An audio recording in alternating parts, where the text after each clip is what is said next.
প্রিয় বন্ধুরা, আমি ভাওয়াল গাজীপুর থেকে আপনাদের দেখাচ্ছি একটি সুন্দর মনোরম পরিবেশের সুন্দর একটি বাঁধাকপির ক্ষেত, যা দেখে আপনাদের খুবই ভালো লাগবে আশা করতেছি।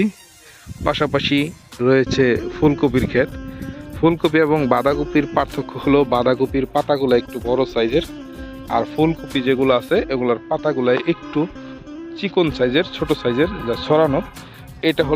এটা হলো বাঁধাকপির সাইজ। আর এই পাশটা যে দেখতেছেন এইটা হলো ফুলকপির সুন্দর একটি বাগান বন্ধুরা। এই পাশটায় আপনাদের একটু দেখাই, যেটা হলো কপি বিক্রি হয়ে গেছে সিজনের প্রথমেই, মানে শীতের শুরুতেই। এইটা হলো সেই ফুলকপির একটা ক্ষেত। এগুলো অনেকগুলা কপি বিক্রি হয়ে গেছে বাজারে, এখনো কিছু কিছু কপি আছে, এখনো যেগুলো ছোট সাইজ সেগুলো এখনো রয়ে গেছে বন্ধুরা। আপনাদের দেখানোর চেষ্টা করলাম। অসংখ্য ধন্যবাদ বন্ধুরা, ভালো থাকবেন। আসসালামু আলাইকুম।